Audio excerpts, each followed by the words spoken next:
Hello everyone, and welcome back to Creepy Mr. Knight.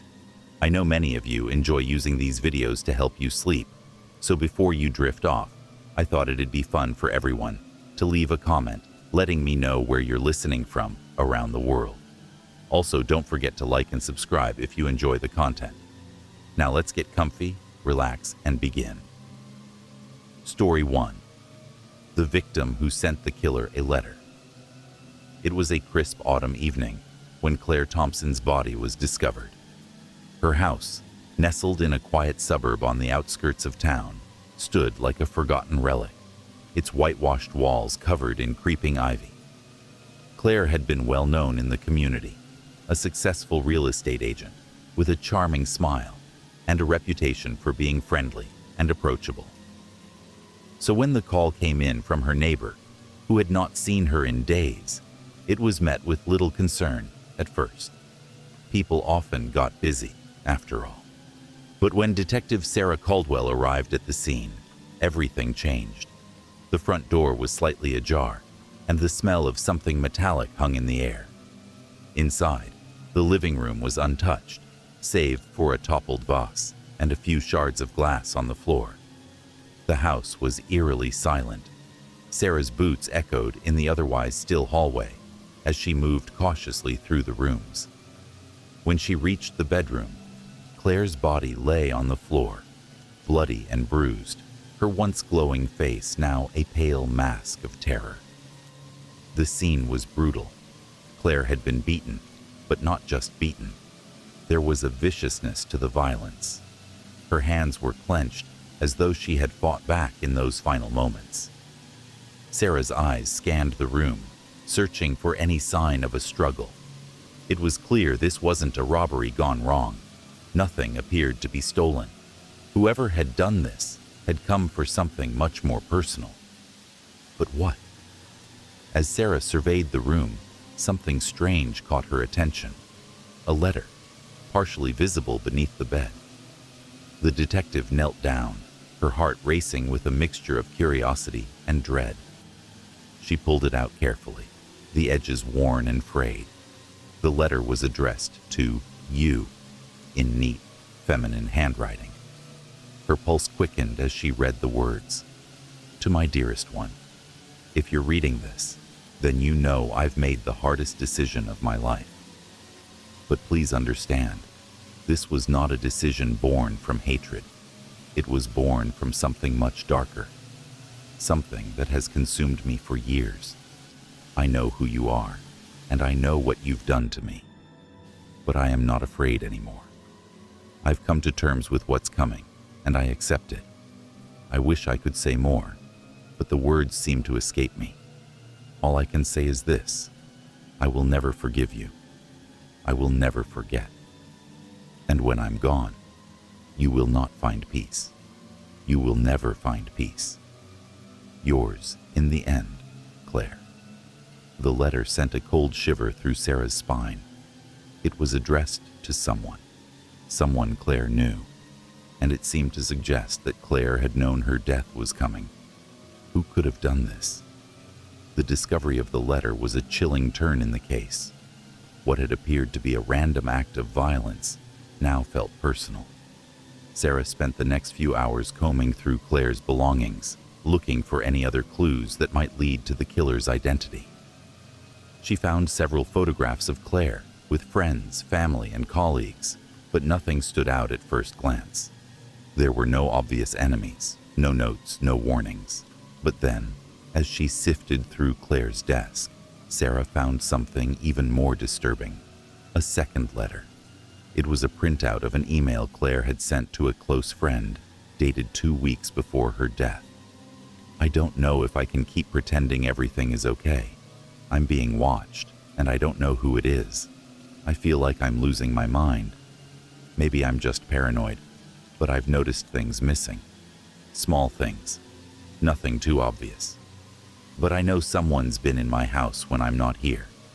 I'm scared, and I don't know what to do anymore. Please don't tell anyone I said this. I don't want to be the subject of some gossip or investigation. The email confirmed Sarah's suspicions. Claire had been aware of something. someone lurking in the shadows. But who? And why hadn't she reported it? Detective Caldwell stared at the screen, her mind racing with the possibilities. This wasn't the typical case of a random murder. This was personal. Someone had been stalking Claire, and she had known it. The letter under the bed, the cryptic message, it all pointed to a deeper, darker connection. As the investigation deepened, Sarah uncovered a side to Claire that no one had seen before. Claire's social circle appeared to be full of people who cared for her, but as Sarah spoke to her friends, co-workers, and family, one thing became clear. There were a lot of people who didn't really know her at all. Claire had kept her personal life guarded, and the more Sarah dug, the more complicated it became. Her relationships had been fraught with tension, with whispers of affairs and unspoken grievances. Claire's ex-husband, Daniel, had been the first to come under suspicion. He was still angry about their divorce, and there had been rumors of jealousy. But when Sarah interviewed him, he seemed genuinely shocked by her death. His alibi checked out. The more Sarah investigated, the more she came across people who had no idea who might have wanted to hurt Claire. Yet, everyone had a different version of her. To some, Claire had been sweet, trustworthy, and loyal. To others, she was calculating and secretive, a woman capable of keeping a dark secret hidden beneath her charming smile. And then, Sarah came across someone who knew Claire better than anyone else, Rachel, Claire's best friend. Rachel was clearly shaken, but she knew more than she let on. Sarah pressed her for details, but Rachel was defensive. She didn't want to talk about the past. Yet there was one detail that caught Sarah's attention. Rachel had mentioned a new acquaintance in Claire's life, someone she had been spending more time with recently. The name rang a bell. It was Ethan, Claire's old college friend. Ethan had been in Claire's life for years. They had been close in college, but after graduation, they had lost touch. But according to Rachel, he had resurfaced a few months before Claire's death, and they had rekindled their friendship. Sarah's investigation into Ethan turned up some unsettling details. He was an unremarkable man on the surface, quiet, reserved, and seemingly harmless. But beneath that facade, something darker lurked. Sarah learned that Ethan had been fired from his job at a local tech company for harassment. His obsession with Claire seemed to have grown over the years, and he had started showing up at her house uninvited. Claire had known him better than anyone, and it seemed she had suspected something was wrong with him for a while. The letter under the bed, the cryptic emails, and the way Claire had written about her fear, it all pointed to one person, Ethan. Sarah was on the verge of closing in on the truth, but the closer she got, the more dangerous the game became. Ethan had started to notice that Sarah was investigating him, and with that realization, the cat-and-mouse chase took a dark turn. The trail of evidence led Sarah to a remote cabin on the outskirts of town, where Ethan had been hiding. His obsession with Claire had consumed him, and he had been waiting for the perfect moment to strike. But Sarah had arrived first. Inside the cabin, Ethan was waiting. His eyes were wild, filled with both rage and fear. "You've been digging into things that don't concern you," he hissed. Sarah held her ground, her gun steady in her hands. "You should have stayed away from Claire. She knew what you were. She knew what you were capable of." Ethan smiled, but there was no humor in it. "She always knew," he said, stepping closer. "She knew I was the only one who really understood her. You don't get it. She wanted me. She needed me." But Sarah understood now. She understood the twisted affection that had turned into obsession, and she knew that Claire's death had been inevitable the moment Ethan's obsession had crossed the line. In that moment, the truth was clear. Ethan was the monster hidden in plain sight, someone Claire had trusted once, but no longer. And now, it was time for him to face the consequences of his actions. As Sarah arrested Ethan, The weight of the case lifted slightly from her shoulders, but she couldn't shake the feeling that there were still shadows left in the dark corners of Claire's life, secrets that would remain buried forever. The arrest of Ethan Reynolds was only the beginning, not the end. As Sarah Caldwell sat in her office, reviewing the case files, she couldn't help but feel that there was more to the story than what had been uncovered. Ethan had been the killer, yes, but his motives, his twisted obsession with Claire, didn't fully explain why she had left that letter or why she had written so cryptically about a decision she had made.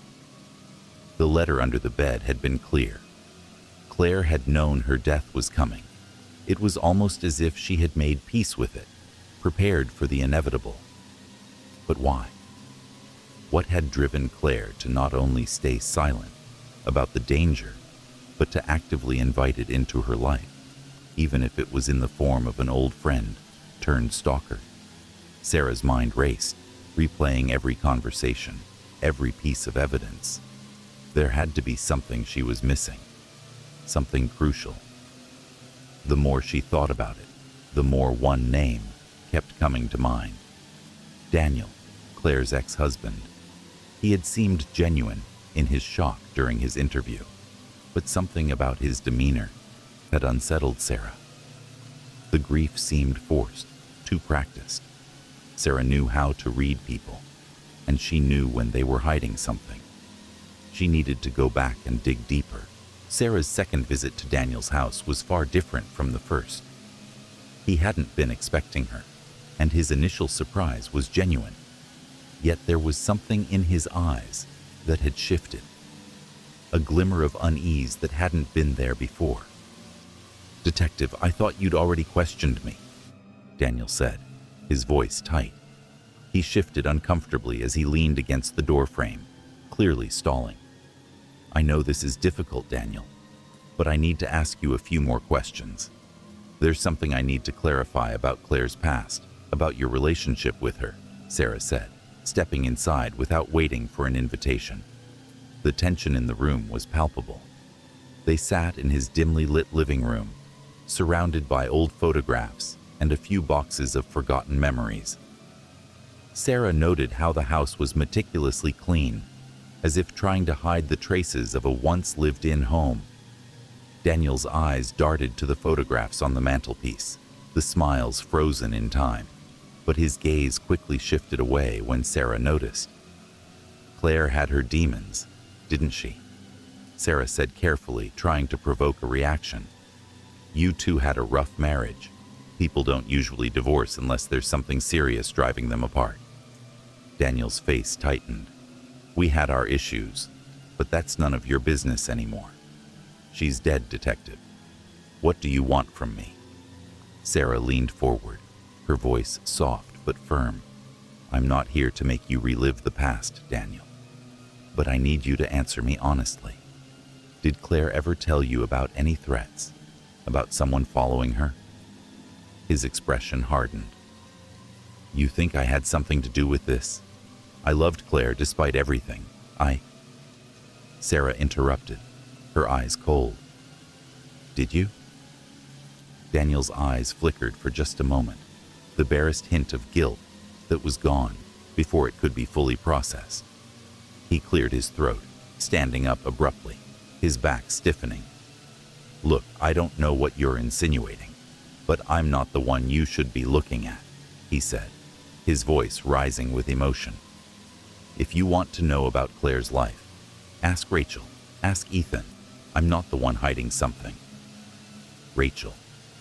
Ethan. Both names had been consistently brought up in the investigation, but there was a deeper level to Claire's connections, one Sarah hadn't fully explored. The tension between Daniel and the others hinted at something far darker. Before Sarah could press further, Daniel stepped back. "I'll have my lawyer call you if this continues," he snapped, his face flushed with anger. Sarah stood up, her mind racing. The lie was too blatant. Daniel was hiding something. She could feel it. Rachel had always seemed like the innocent party in this twisted web, the loyal best friend. the one who had been there for Claire through thick and thin. But now, with Claire dead, Rachel was unraveling in front of Sarah. Her constant defensiveness, her refusal to talk about their past, seemed more like fear than grief. Sarah knew it was time to confront Rachel directly. She found her at a cafe, nursing a half-empty cup of coffee and staring out the window, as though lost in her own thoughts. The weariness in her eyes was unmistakable. "Rachel," Sarah greeted, sitting down across from her without waiting for an invitation. "We need to talk." Rachel flinched but quickly recovered, putting on her usual mask of calm.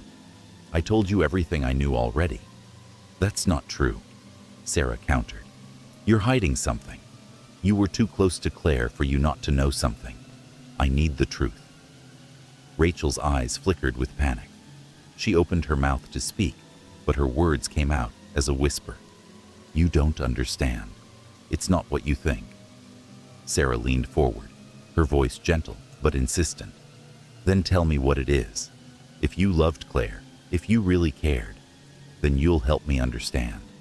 For a long moment, Rachel said nothing, staring down at her hands, her fingers trembling slightly. Then, finally, the truth spilled out, reluctantly, in halting sentences. Claire. Claire was scared. After she divorced Daniel, she became different. She started seeing things, people watching her, following her. But it wasn't just Ethan. It was Daniel, too. They both had this hold over her. Claire was always trying to make it better, make things right between them, but it never worked. Daniel. He wanted to have control over her again. He wanted her back. Rachel wiped her eyes, her voice breaking. But Claire knew something we didn't. She knew something was coming. She knew she couldn't escape them both. Ethan, Daniel, they were the same in the end. They couldn't let her go, and she couldn't make them. The pieces clicked into place for Sarah. Rachel's confession sent a chill down Sarah's spine. It was never just Ethan. Daniel had been manipulating Claire from the shadows, making sure she felt trapped, just like Ethan. But the truth was darker than Sarah could have ever imagined. Claire's letter, her cryptic goodbye, wasn't just directed at Ethan. It was a warning to everyone in her life who had ever used her, betrayed her, or tried to control her. But who had truly ended her life? The answer wasn't as simple as she had hoped. Sarah confronted Daniel one final time, the weight of the evidence now crushing him. He had been playing the long game, not just as a bitter ex-husband, but as a man obsessed with regaining control of a woman he couldn't possess. And in his final act of power, he had manipulated Ethan, using his insecurities to set the stage for Claire's death. Together, they had hunted Claire down. The arrest of Daniel, along with Ethan, sealed the case, but the truth that came to light was a haunting reminder. The darkest monsters were the ones that hid behind the mask of familiarity, wrapped in the guise of those closest to us. Months later, Sarah stood at Claire Thompson's grave, the wind whispering through the trees around her. The case was closed, but the haunting echoes of Claire's life remained. The fear, the betrayal, the suffocating web of lies. It all lingered in the air. Claire had been a victim, yes, but she had also been a survivor, a woman who had known her fate and faced it with quiet defiance. She had written the letter as a final act of strength, confronting her killers head-on, even from beyond the grave. As Sarah walked away from the grave, she couldn't shake the thought that maybe, just maybe, Claire had won after all. She had taken control, even in the end, in a world where so many had tried to control her. The truth always finds its way to the surface, even if it takes time. And sometimes, the most dangerous monsters aren't the ones in the shadows. They're the ones we know all too well. Weeks passed since the arrests of Daniel and Ethan, but Detective Sarah Caldwell's mind couldn't shake the lingering tension. The case had been closed, yes, but the aftermath left more questions than answers. Claire's life and death had been a web of confusion, deceit, and twisted loyalties. The more Sarah reflected on the investigation, the more unsettled she felt. It wasn't just the cold, calculating nature of the murder, nor the cruel manipulation by Daniel and Ethan. It was Claire herself. What was her role in all of this? Had she been completely innocent, or had she, too, played a part in her own tragic end? Sarah's thoughts were consumed with unanswered questions about the choices Claire had made. There were hints, in the letters and in Rachel's confessions, that Claire might have known exactly what she was doing when she let both men into her life again. Could it be that Claire had been complicit in her own demise? The letter under the bed had told a story of betrayal, of a woman who knew death was coming. And yet, there was no answer as to why Claire had chosen to confront her past with Ethan, or why she had allowed Daniel back into her life, despite the emotional scars he had left on her. There was something Sarah was missing, a final piece of the puzzle that wasn't fitting. In the small hours of the night, Sarah found herself standing outside Claire's house, looking up at the windows where shadows seemed to flicker behind the curtains. A quiet neighborhood, once full of life, now felt empty and cold. The weight of the case was heavy on her shoulders. She had been so close to understanding Claire's life, but she couldn't shake the feeling that something essential had been left out of the equation, something that could change everything. Back at the station, Sarah couldn't let go of the case. She revisited every piece of evidence again, hoping for a new breakthrough, something she had missed in the haze of emotions and deception. And then, she found it. The missing link. In the bottom drawer of Claire's desk, hidden behind unopened bills and papers, Sarah discovered a small, leather-bound diary. The leather had started to fray, as though it had been handled often, worn from constant use. Sarah's heart quickened as she opened the diary, and the first page was filled with Claire's handwriting. But this writing was different from the letters and emails she had read before. It wasn't formal or calculated. It was raw, unfiltered. October 3rd. I feel like I'm being watched again. I know that sounds paranoid, but it's true. I thought I was done with this. After Daniel and Ethan, I thought I could finally have some peace. But that was before I realized how deeply their obsession runs. It's suffocating me. Ethan has started showing up at my house. He says he wants to talk, but I know he's lying. It's been years since we were close. Why does he care now? But it's not just him. Daniel keeps calling me too, despite the divorce. He says he wants closure, that he wants to make amends, but it's all lies. He's trying to regain control. He'll never let me go, and that's what scares me. I don't know what to do anymore. I'm trapped in this cycle. Both of them are obsessed with me in different ways, but it's the same thing. They won't let me breathe. I wish I could escape, but I feel like I'm stuck in a game where the rules change every time I think I've figured them out. Sarah's hands shook slightly as she turned the pages. Each entry painted a picture of a woman caught in a terrifying spiral, torn between two men, two sources of torment, and the inescapable realization that she might never break free. October 15th. I've made a decision. I think it's time to end it.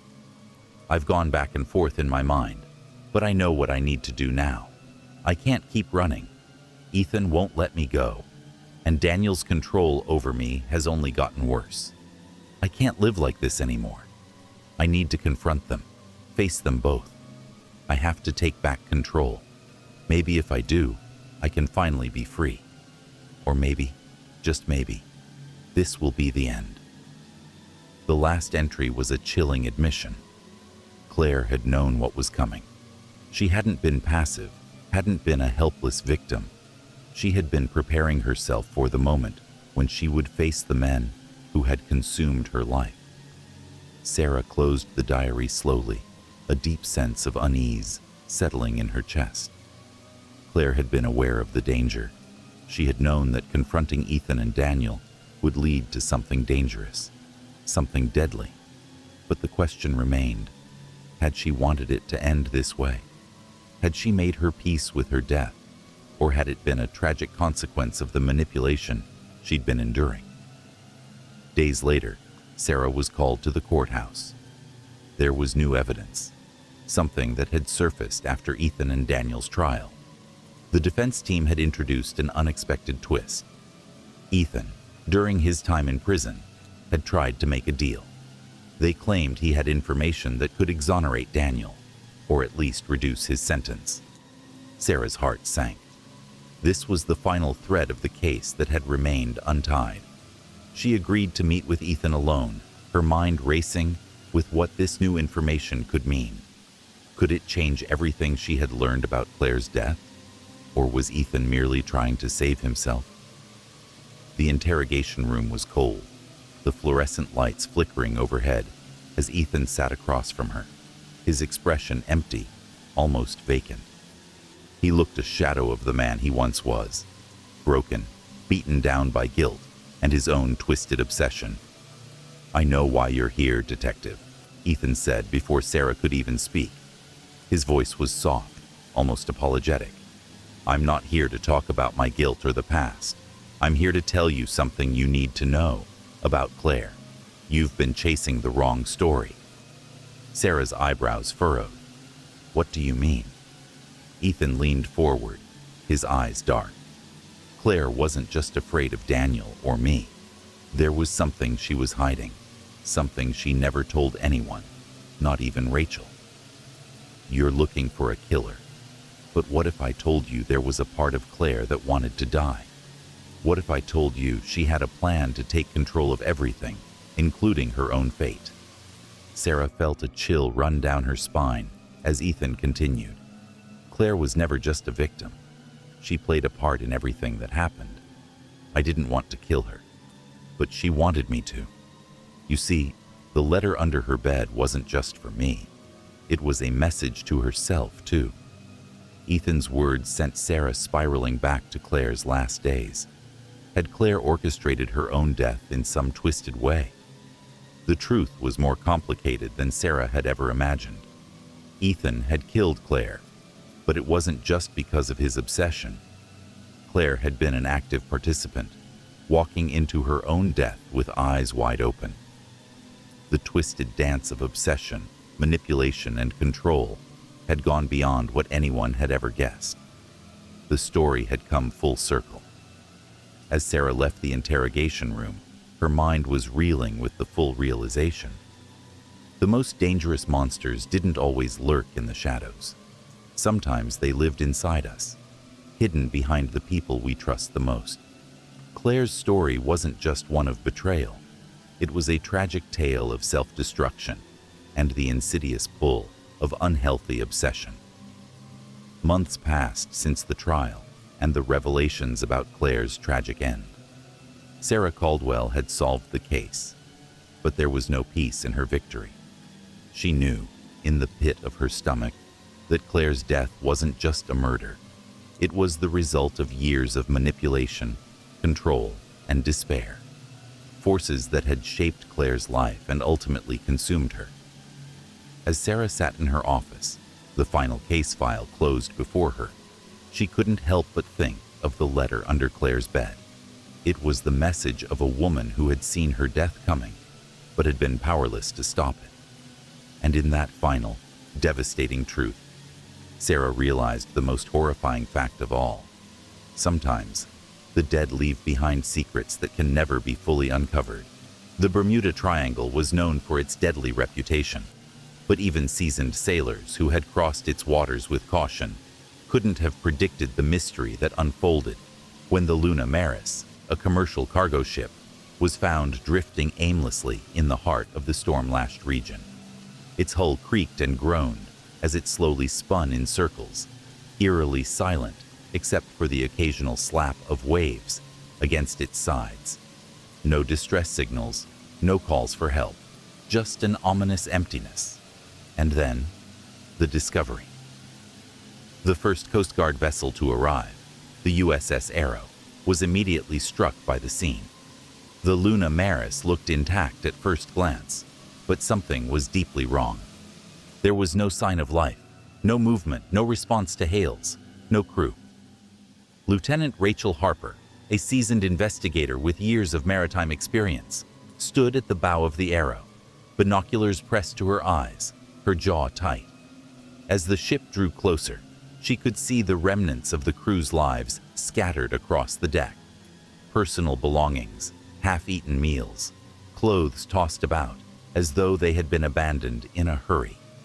But there was no sign of struggle, no indication of what had happened. "This is all wrong," Rachel muttered under her breath, an unsettling chill running down her spine. She had seen disasters, accidents, even deaths at sea, but nothing like this. There was no fire, no wreckage, no flooding, just stillness. The decision was made to board the Immerse. Rachel and her team, which included 2 Coast Guard officers, Ensign Carter and Chief Mason, as well as seasoned Detective James Cole, prepared to go aboard the derelict vessel. The steps of the boarding ladder echoed in the silence as they stepped onto the deserted ship, their footsteps the only sound for miles. Inside, the air was stale, thick with dust, and the low hum of the ship's engines still ran, but there was no power on deck, no indication that the ship had been actively operated. Rachel made her way toward the bridge, her hand brushing against the cold metal walls. As they entered the captain's quarters, the first clue was found: a logbook. The captain's handwriting was shaky but legible, the final entry chilling. "The waters don't let us leave." Rachel felt a shiver run through her as she read the words aloud. The others looked at her, confusion and unease flickering in their eyes. There was no mention of a storm or mechanical failure. Nothing that could explain why the ship had been abandoned so suddenly. "What the hell happened here?" James Cole muttered under his breath. Ensign Carter picked up a half-eaten meal from the table in the crew's mess. The bread was stale, the soup still warm. Whoever had left it had done so in a hurry. But why? If they had abandoned ship, where had they gone? Rachel's instincts kicked in. Something was off, far more than the mystery of the vanished crew. It was as if the ship was holding onto its secrets, keeping them locked away in its rusted belly. The team continued their search, finding only more eerie signs: wallets, ID badges, and personal items left behind, as though the crew had simply vanished. But what really unsettled them was a strange, faint radio transmission intercepted on their way in, a garbled voice that spoke in a language none of them could identify. The transmission cut out almost immediately, leaving them with more questions than answers. Rachel turned to her team. "We need to gather everything we can. This is just the beginning." But as they scoured the ship, they felt a presence, a sense that something, or someone, was watching them. The hairs on the back of Rachel's neck stood up. The investigation into the Immerse's sudden disappearance was about to take a turn no one expected. Back on the mainland, the team met with the Bermuda Triangle Investigation Bureau, a special division designed to tackle strange disappearances in the region. The members gathered in a small, dimly lit conference room, the walls lined with maps, weather reports, and maritime records, none of which could ever explain what had happened to the Immerse. Rachel stood at the head of the table, the captain's logbook still in her hand, the ominous final entry haunting her thoughts. The table was silent as the group exchanged uneasy glances, but Detective James Cole broke the silence first. "We're dealing with something far beyond simple mechanical failure or even human error here," he said, his voice low. "This smells like something unnatural." Rachel nodded, a sinking feeling in her chest. "I agree. I've never seen anything like it. But it's not just the ship. We're getting reports of strange weather patterns over the past few weeks. Unusual radar signals, erratic currents in the area surrounding the ship's last known position. Could this be related to the triangle's history? Chief Mason asked, leaning forward in his chair. The Bermuda Triangle had long been a subject of speculation. From scientists to conspiracy theorists, many had their own theories, ranging from natural phenomena to supernatural forces. But no one could ever explain the disappearances definitively. Rachel glanced at the weather charts on the wall, lightning storms appearing without warning, waterspouts forming in the calmest of seas. But nothing prepared them for what the radar technician had uncovered. One of the crew members, Ensign Carter, walked into the room, holding a sheaf of printouts. "You need to see this," he said, his voice tense. The map he placed on the table was a digital radar image. The blip of the Luna Maris was clearly visible, but something else was too. A cluster of irregular signals, overlapping and merging like a ghostly pattern, was visible in the exact location of the ship's last reported coordinates. "What is that?" James asked, leaning in closer. "That's not any ship I've seen before." "I'm not sure," Carter replied, "but it's almost like a series of distorted echoes or reflections. It's as though something is hiding underneath the surface, blocking our attempts to track it." Rachel's heart raced. Could this be connected to the strange behavior reported by previous crews in the Triangle, crews who had vanished without a trace? Suddenly, Dr. Maria Vasquez, an expert on the Bermuda Triangle's mysterious history, entered the room. "I've been researching maritime disappearances for years," she said, "and there's one thing that stands out. A legend passed down among the local fishermen. They speak of an ancient shipwreck from centuries ago, the Serapis. It was a vessel that vanished, much like the Luna Maris, and it's said to hold a terrible secret." Rachel's curiosity was piqued. "What secret?" Maria hesitated. "Some say the Serapis was carrying a cursed artifact, a relic from a lost civilization. When it sank, the sea itself took the crew, trapping them in some otherworldly realm. And some believe that it wasn't just a ship that sank. It was the very fate of anyone who sailed these waters.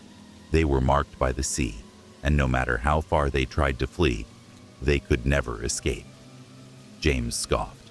"That's just a myth. You can't be serious." Maria's expression remained grave. "I wish I were wrong. But there have been patterns. A series of disappearances that fit the same profile. Strange weather, unusual electromagnetic anomalies, and crew members who report feeling compelled to do things, even when they know it's irrational." Rachel felt a chill run down her spine. This was no ordinary investigation. Something ancient and powerful seemed to be lurking beneath the surface of the Triangle. The mystery was deeper than they could have imagined. Rachel flipped through the captain's logbook, studying each entry carefully.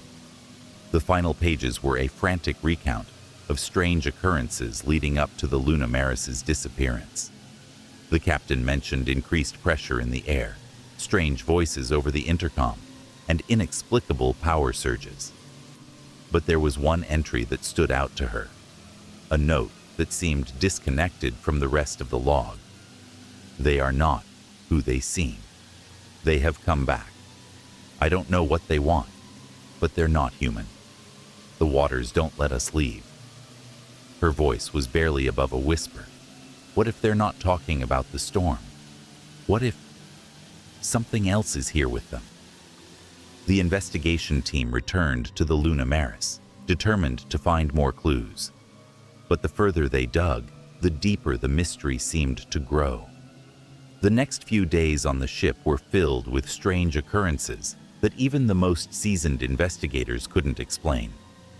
Crew members reported hearing voices echoing through the walls at night, murmurs that didn't seem to belong to anyone on board.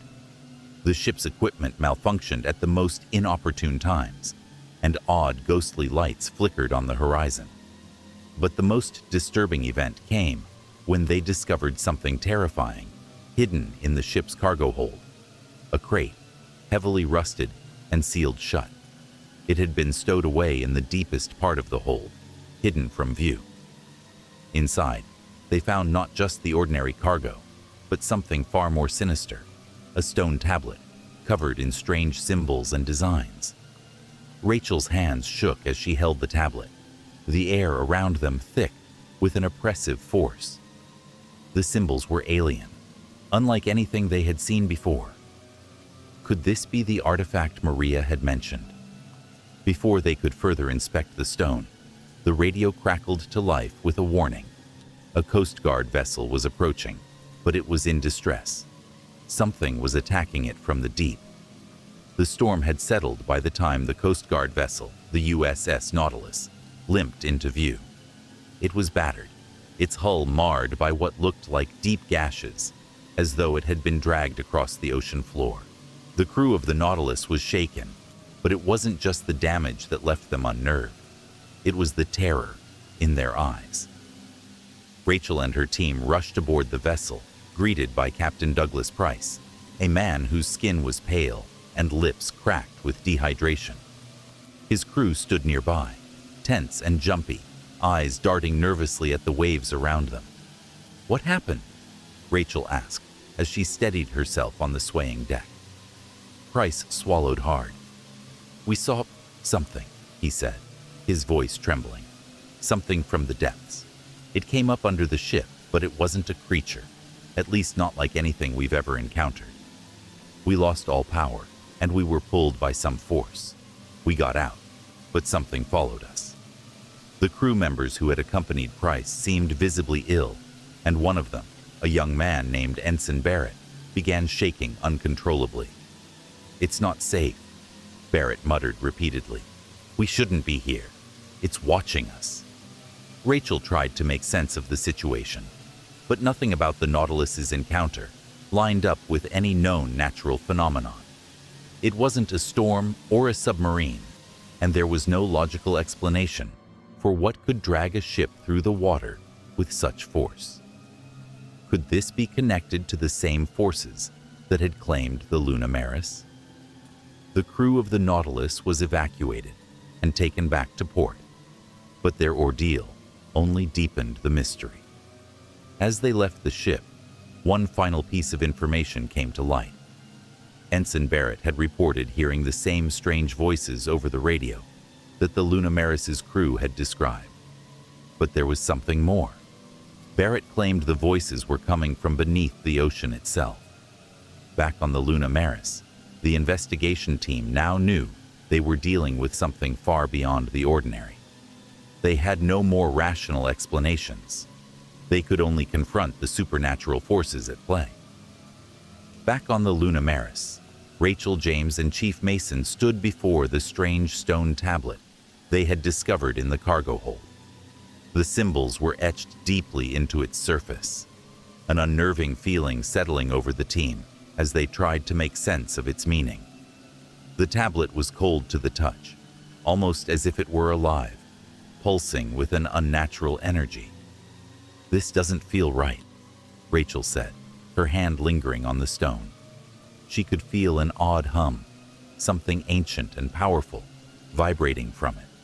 The strange symbols seemed to shift as her fingers moved across them, as though they were alive, changing shape, never remaining still. "Maybe it's part of the legend of the Seraphis," Maria suggested, her voice strained. She had been studying ancient languages in a desperate attempt to decode the symbols. "If it is, then it might be the artifact that's keeping this curse alive." Rachel raised an eyebrow. "Curse?" Maria nodded. "Yes, a curse. The Seraphis was said to have been carrying a sacred relic, but it was cursed. It was meant to be returned to its rightful place, but when it was stolen, the ship and its crew were trapped by some kind of supernatural force. If this tablet is part of that relic, then we may be dealing with something far older than we realize." The Triangle. It's not just a place of strange weather patterns. It's a place where time and space bend, where the souls of the lost are drawn into the deep, never to return. James scowled. But the unsettling facts were piling up.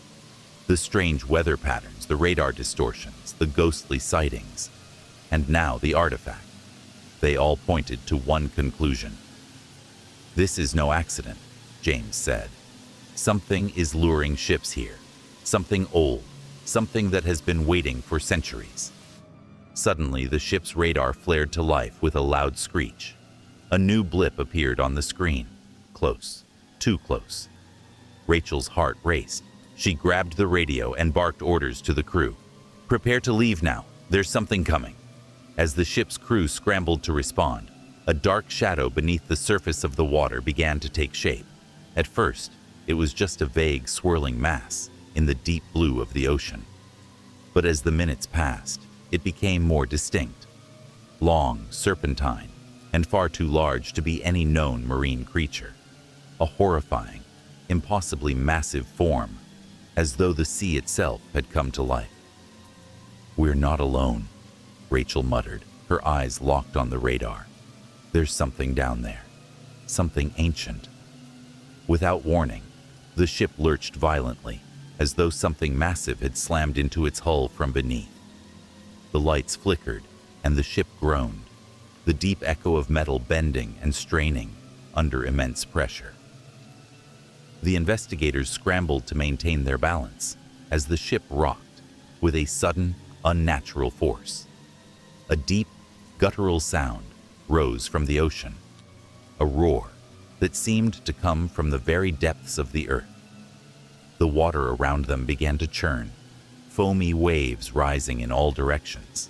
It wasn't a storm, it was something else, something far older and more terrifying. Rachel's mind raced as she realized the true nature of the curse that had been unleashed.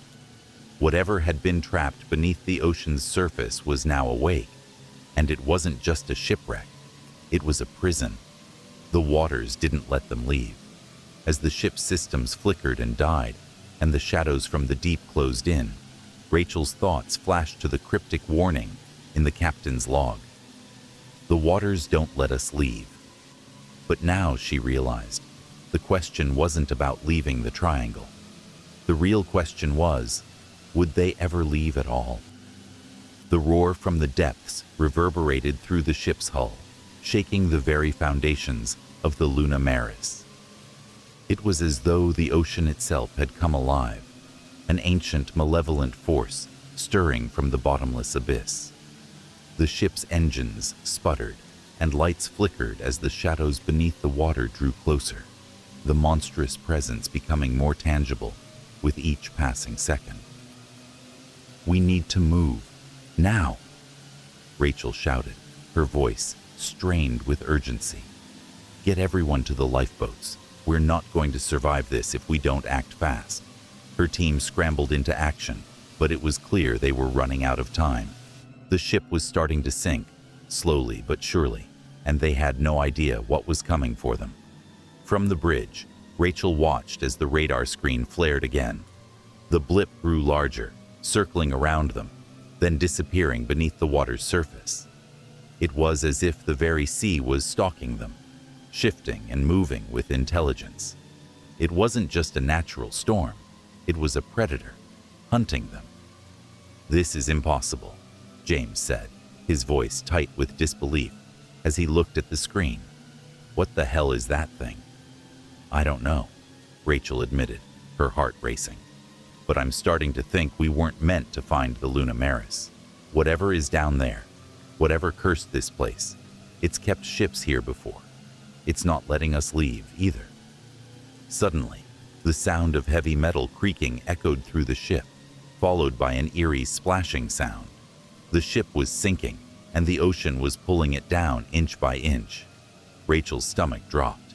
They needed to escape, but even as they readied the lifeboats, something far darker was closing in on them.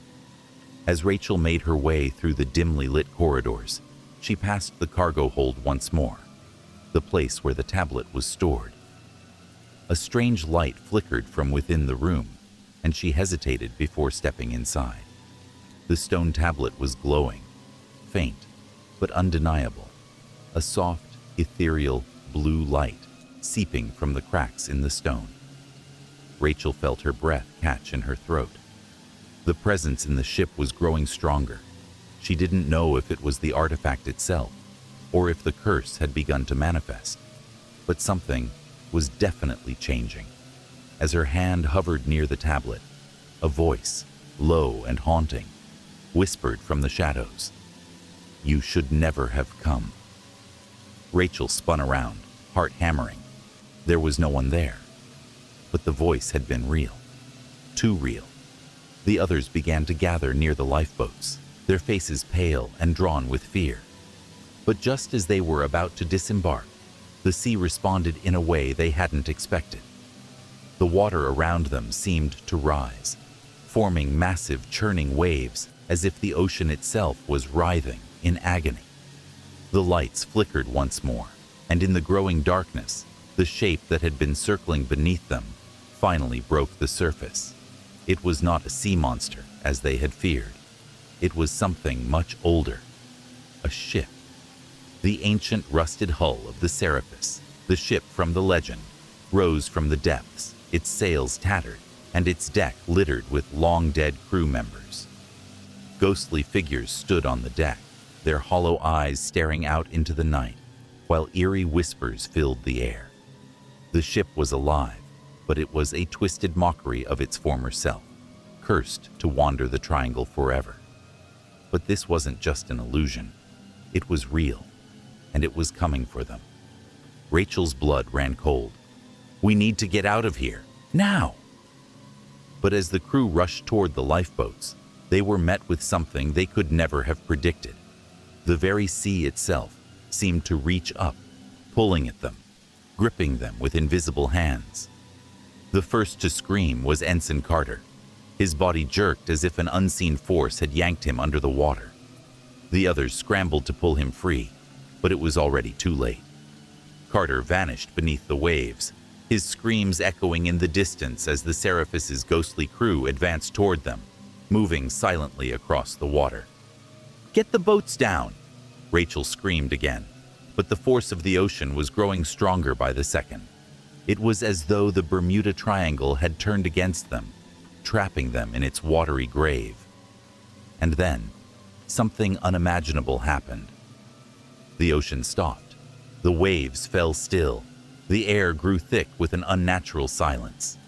The entire ship stood frozen in place, held by some invisible force. The figures on the Serapis loomed closer, their hollow eyes locked on the team, a promise of doom hanging in the air. Rachel felt herself being drawn toward the water, as though something beneath the surface was calling her, beckoning her closer. The weight of centuries of lost souls seemed to press on her chest. She fought it, shaking her head violently. "We can't stay here. We need to get to the lifeboats, now!" But the sea had other plans. In a split second, everything changed. The world seemed to twist and shift, as though reality itself was warping around them. The Immerse began to sink faster, pulled downward by an unseen force. The crew was forced to scramble, the lifeboats now their only hope of survival. But the water wasn't just flooding from above, it was rising from the depths, climbing over the deck with a force that defied nature. Rachel reached the lifeboat just as the ship groaned in protest. The hull cracked, sending a terrible screech through the ship's bones. She looked up to see ghostly figures now emerging from the water itself, their faces contorted in agony.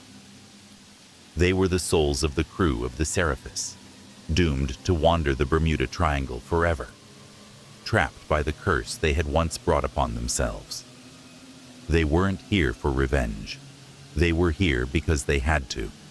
They had no choice but to drag others down with them.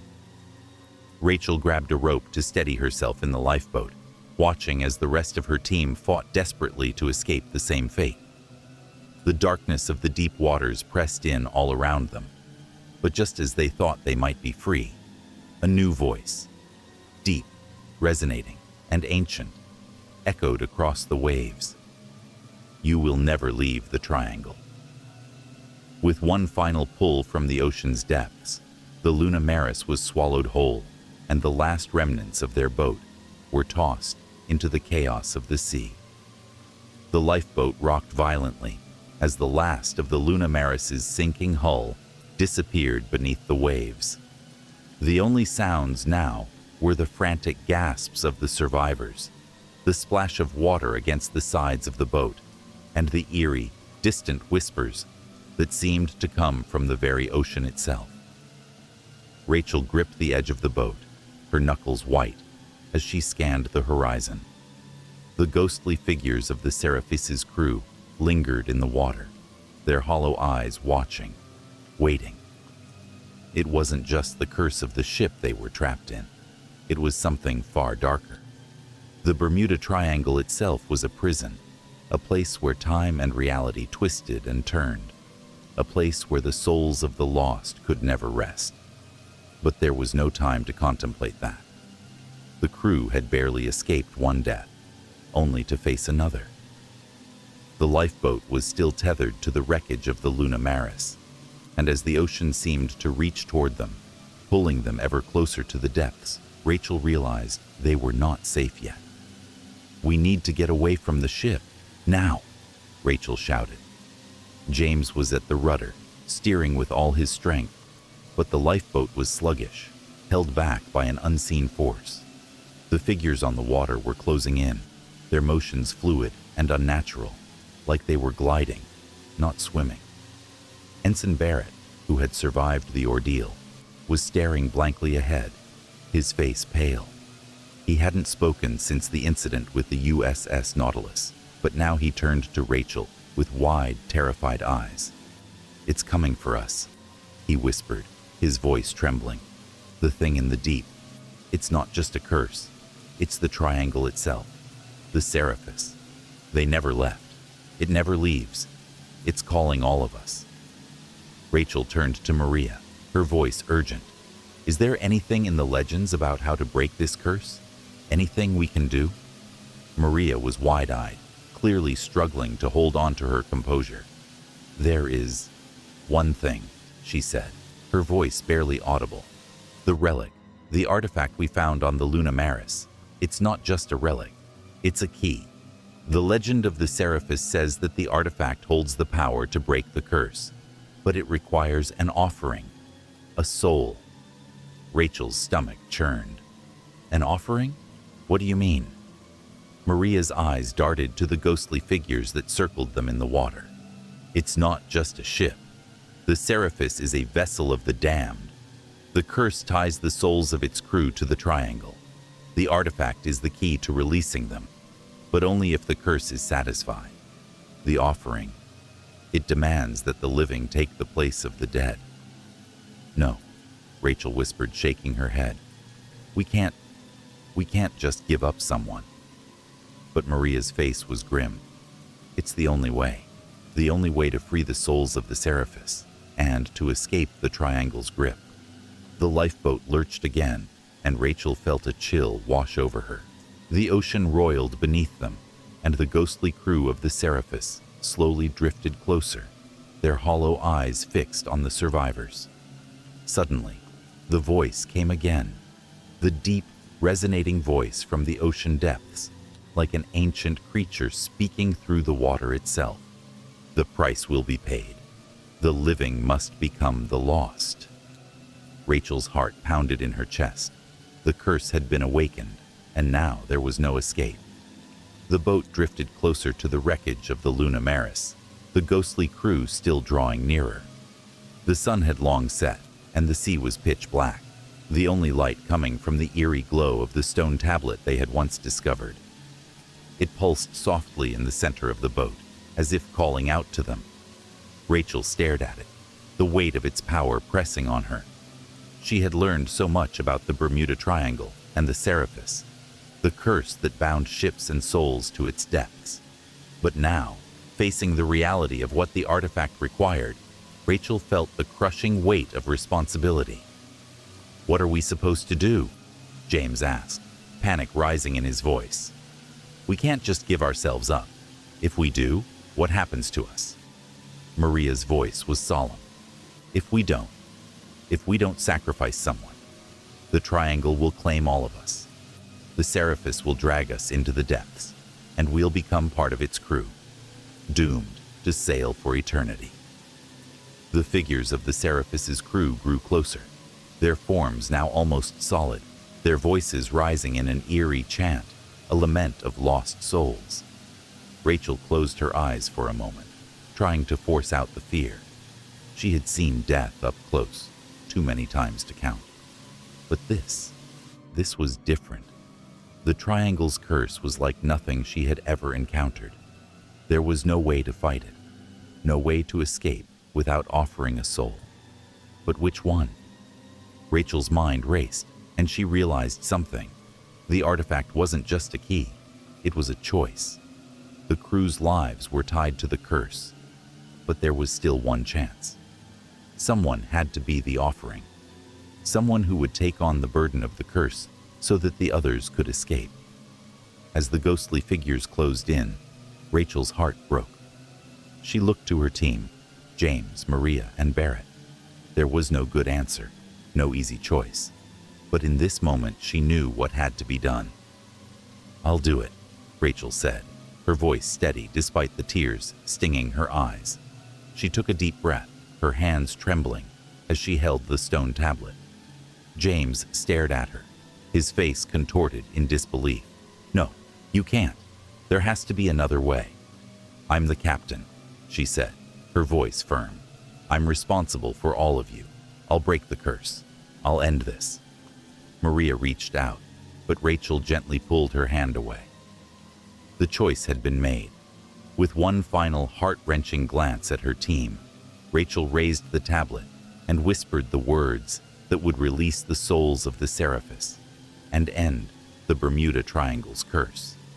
And as she did, a terrible stillness settled over the sea. The ghostly crew of the Seraphis vanished, their wails silenced as the ocean began to calm. The oppressive weight of the triangle lifted, and the lifeboat was freed from the grip of the sea. But as Rachel felt her soul being pulled into the depths, she didn't regret her choice. She had saved them. When the sun rose, the waters of the Bermuda Triangle were still and calm. The survivors, James, Maria, and Ensign Barrett, found themselves alone. The cursed shipwrecks gone, the ghostly figures vanishing without a trace. The Bermuda Triangle had given them back their lives, but at a terrible price. In the days that followed, they would return home, their stories filled with disbelief. But one thing was certain: the Triangle's hold was broken. The souls of the lost ships were free at last, and the Luna Maris, like the Seraphis, would never be forgotten. It was a Friday night when the song first made its presence known. Unremarkable at first glance, just another strange upload on the dark web, another eerie file, buried beneath countless others in the depths of digital anonymity. But to those who were searching for it, the song was like a beacon, drawing them in with a promise of mystery and dread.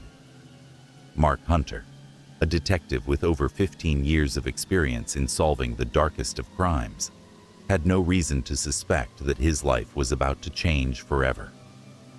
He was at his desk, sifting through reports on mundane local cases, when an email notification popped up.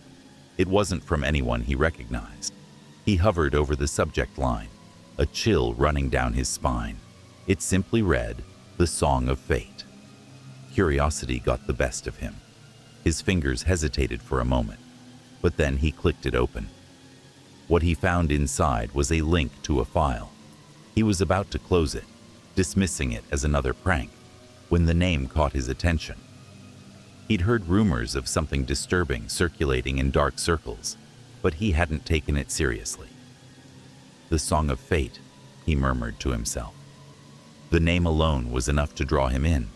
The song was unlike anything he had heard before. It started with a soft, haunting melody, then grew slowly, too slowly, into a twisted, discordant crescendo. The sound was off, as if someone had intentionally distorted the music, blending it with odd frequencies and unnatural pauses that sent chills straight to the core.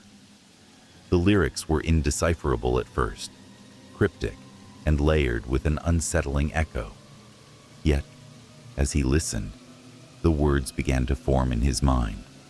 Follow the moonless path, the one beneath the stars, where shadows dance and leave no marks. Silent screams, they guide your way, until the night brings endless day. The words haunted him, their meaning obscure but haunting. He couldn't help but feel a pull to listen further. But the more he heard, the more something began to gnaw at the edges of his consciousness. The sound was almost oppressive, like it was digging into his thoughts, leaving something behind. Before he realized it, the song had ended. Mark shook his head, trying to push the unsettling feeling from his mind.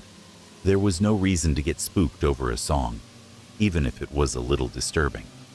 But as he closed the file, something lingered, like a shadow, in the corner of his thoughts. He decided to move on, but that night, the dream came. The following morning, Mark received a call that would alter the course of his investigation. A body had been discovered. Young, a female college student by the name of Lucy Anderson. Her death had been strange, to say the least. No signs of struggle, no apparent cause of death. Just an expression of raw terror etched onto her face, her eyes wide open in fear. She'd been found in her apartment, surrounded by nothing but silence. Her roommate, a girl named Natalie, had been the one to find her. The police had already been called, and Mark was assigned to investigate. When he arrived at the apartment complex, he was greeted by the smell of stale air and something more sinister. He stepped inside the apartment, his eyes scanning the scene. There was no blood, no wounds. Lucy's body was lying in bed, but it was her face that held his attention. She had the look of someone who had seen something unimaginable, something beyond comprehension. The coroner would later confirm there were no signs of physical trauma. It was as though her heart had simply stopped. But Mark wasn't convinced. He needed to know more. Lucy's roommate, Natalie, was sitting on the couch in a daze, her eyes red from crying. When Mark approached her, she looked up, and for a brief moment, he thought he saw fear in her eyes. She was listening to something, Natalie said, her voice shaky. She kept talking about it, that song, the one she found online. "Do you mean the Song of Fate?" Mark asked, his heart sinking. He had no idea what he was expecting, but hearing the words made the hairs on his neck stand on end. "Yes," Natalie replied. She played it on repeat all night. She wouldn't stop talking about the dreams it gave her, the nightmares. Mark's mind raced. Could it be possible? Could the song have something to do with her death? Before he could press her for more details, a forensics technician approached. He was holding something in his hand, something that made Mark's stomach twist in a way he hadn't experienced in years. "It's a recording," the technician said, holding up Lucy's phone. "Found it beside her bed. A video. It's disturbing." Mark took the phone, the screen flickering to life. What he saw left him cold. The video showed Lucy in her bed, staring into the camera with wide, fearful eyes. She looked like she was trying to speak, but no sound came from her lips. The only noise was the faint sound of the song, the very same eerie melody Mark had heard the night before. The video cut to black. Mark couldn't shake the feeling that something dark was at work. That night, he replayed the song over and over again in his head, the lyrics creeping into his thoughts. The connection between the song and Lucy's death was too uncanny to ignore. And when he learned that she wasn't the only one who had died under similar circumstances, the pieces began to fall into place. A second victim was found. James Riley, a university student, died in his sleep. His death was nearly identical to Lucy's. No cause, no wounds, just an expression of horror frozen on his face. As with Lucy, James had been listening to the same song. By the time Mark discovered the third body, He knew he wasn't dealing with an isolated incident. There was a pattern, one that he couldn't yet explain. His investigation revealed that the song had started circulating online, mostly among those looking for disturbing, mysterious content. The more people listened, the more victims piled up. The deaths were too strange to ignore. Mark needed help, someone who understood the science behind dreams, the psychology of fear. That's when he contacted Dr. Sofia Garcia, a renowned psychologist and expert in sleep disorders. She'd done extensive research on the connection between sleep and the brain, and Mark hoped she could offer some insight into the disturbing patterns he was seeing. Their first meeting was tense. Dr. Garcia was skeptical of Mark's theory, but the more he shared about the deaths and the song, the more intrigued she became. "Are you suggesting that a song can cause death?" she asked, her brow furrowing as she reviewed the case files. "I don't know what to think," Mark admitted, "but there's something about this song, something wrong. It's not just the lyrics or the melody, it's the way people are dying. It's almost like they're caught in a trance, a dream they can't wake up from." Dr. Garcia thought for a moment, then nodded slowly. "If the song is causing these vivid dreams, it's possible that something deeper is happening. Maybe this song taps into a primal part of the mind, something ancient and terrifying." Mark was starting to believe that Sophia was onto something. The song wasn't just a strange coincidence. It was a trigger for something far darker. The days that followed were a blur of restless nights and frenzied research. Detective Mark Hunter and Dr. Sofia Garcia continued their investigation into the strange deaths. But the more they learned, the more questions arose. Each new victim seemed to follow the same eerie pattern, listening to the same cursed song, experiencing vivid and disturbing dreams, and then dying in a manner that mimicked the lyrics of the song. The song, now officially dubbed the Song of Fate, was not just an artifact of dark curiosity anymore. It was a harbinger of death. Mark's next move was to explore the origin of the song. Sophia had suggested they delve into the dark web, a place where the most disturbing and dangerous corners of the internet existed. With her help, they began combing through various forums, message boards, and hidden websites. At first, it was like trying to find a needle in a haystack. There were hundreds of strange files and corrupted messages, but nothing that pointed directly to the song's origins. Mark had dealt with the criminal underworld for years, but this was something different, an unknown force, hidden in the deepest recesses of the internet. Then, on a particular night, they stumbled upon something. A small, unremarkable forum appeared on their screens, titled The Ritualists. It was a private group, a community of users with names like Necrosoul and Shadewalker, who appeared to be obsessed with the occult, death rituals, and forgotten lore. As Mark sifted through their posts, he noticed something chilling. Several members had referenced the song. One post stood out. "The Song of Fate is not just music. It is the key to the gate. Once you listen, you become a part of the ritual. The final verse will mark you for death. But the song is just the beginning. The cult is waiting." The message was cryptic and disturbing, but what caught Mark's attention was the mention of a cult. It was a word that had been whispered in his mind ever since Lucy's death. There had to be a connection. Someone, or something, was orchestrating these deaths, and it wasn't by accident. The group spoke of an ancient occultist cult, long thought to be extinct, which had once used music as a way to summon supernatural forces. Mark quickly realized that this was the key. The Song of Fate wasn't just a coincidence.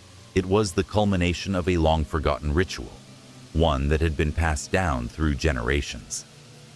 "We need to track down the people behind this," Mark said, turning to Sophia. "Whoever they are, they're not just random internet users. This is organized, methodical. We're dealing with something much darker than we thought." Sophia agreed, her face pale. "But we don't even know where to start." We're dealing with people who might have been planning this for centuries. Their methods could be far beyond anything we can comprehend. As Mark and Sophia dug deeper into the dark web, their own lives began to unravel in ways they hadn't expected. It started slowly at first. Just strange dreams, barely noticeable. But over time, both of them began experiencing the same thing. Vivid, nightmarish visions that felt real enough to make them question their own sanity. Mark's first nightmare was about a figure. Tall, shrouded in darkness, its face obscured by a hood. The figure stood at the edge of a forest, beckoning him to follow. He tried to resist, but the pull was too strong.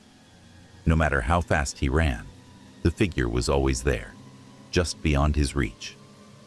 When Mark woke up, his heart raced, and a cold sweat covered his body. He had the distinct feeling that he wasn't alone in his room, that something had been watching him. That same night, Sophia experienced a similar dream. In her vision, she was standing on the edge of a cliff, looking out over an endless ocean. Then, the song began to play, and the waves rose, higher and higher, until they consumed everything. She couldn't breathe, couldn't scream. The water felt like 1,000 hands pulling her under. By morning, both Mark and Sophia were haunted, their minds clouded by the same symbols and images from the dreams. But it wasn't just the dreams themselves. It was the sense that the song had somehow reached them, even though they hadn't listened to it. They were already being pulled into the same web of terror that had claimed the lives of the victims. Determined to find answers, Mark and Sophia began tracking the digital footprints of the users from the forum. They quickly discovered a pattern. One of the members, a user by the name of Astaroth666, had recently been in contact with multiple victims before their deaths. The messages were cryptic, filled with strange symbols and references to ancient rituals. In one message, Astaroth666 wrote, "The song is the first step. The ritual will soon follow. Come to the ceremony. The gates will open, and we will be free." Mark's stomach twisted. The phrase, "the gates will open," sent a chill down his spine. He knew they were on the brink of something far worse than they had imagined.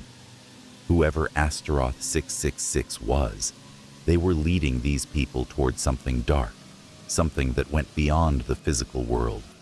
They traced the user's last known location to a remote part of the country, a small, isolated town, nestled deep in the forest. It was a place that had been abandoned for decades, left off the grid. No one knew who lived there, or if anyone did at all. "We need to go there," Mark said. "This is where it all started. The cult, the song, everything." Sophia nodded grimly, her expression determined. "But we need to be careful. Whoever is behind this isn't just playing games.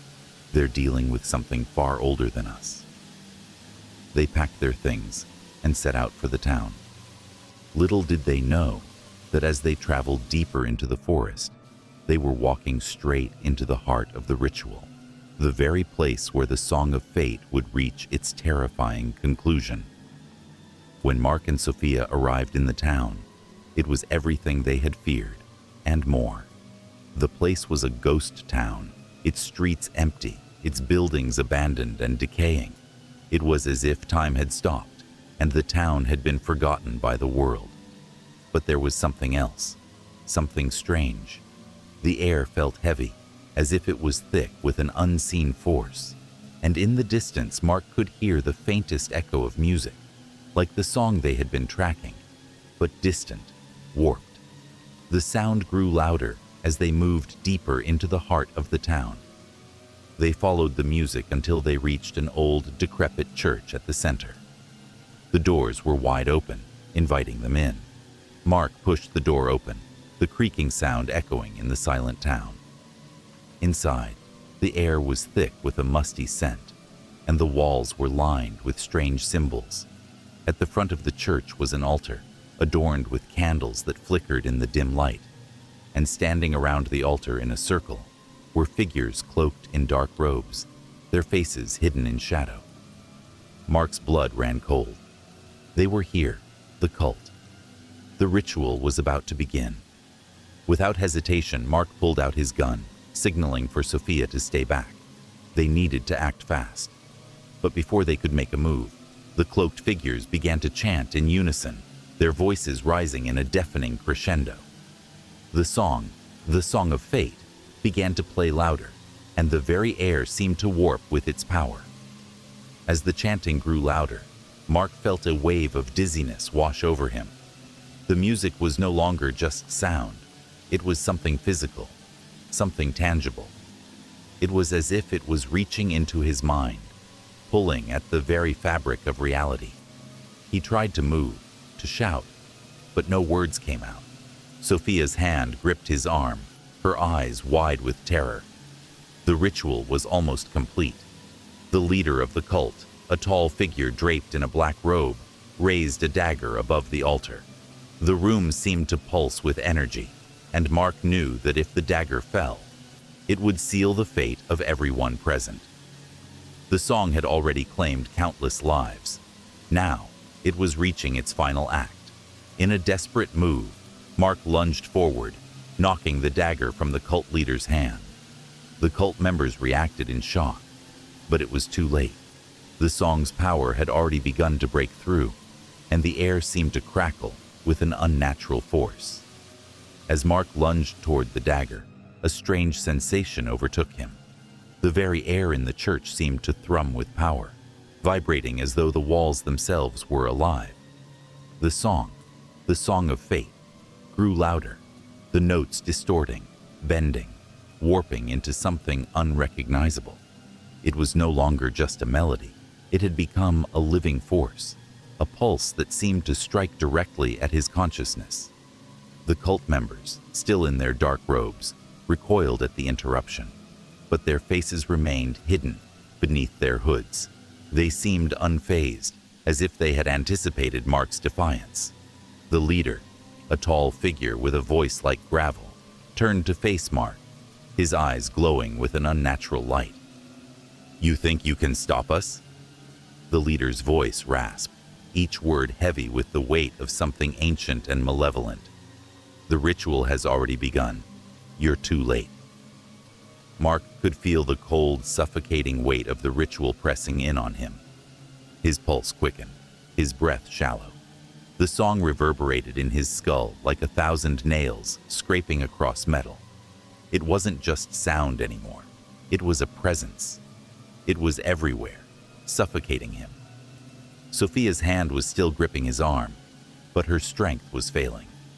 She looked at him with wide eyes, her own terror mirroring his.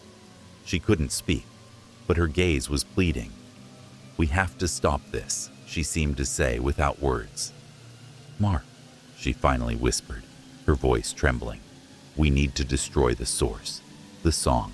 It's connected to them, to the cult, to whatever they're trying to summon. If we don't destroy it, everything will end."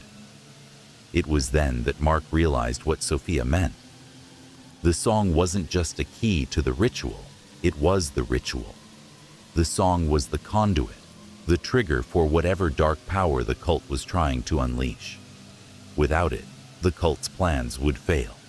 But how could they stop something that was both digital and intangible? How could they destroy a song that seemed to seep into every part of their minds, and yet existed only as a recording? The answer came to him like a flash of lightning. "The device," he said suddenly, his mind clearing for the first time since they entered the church. "The source of the song, it's on a device.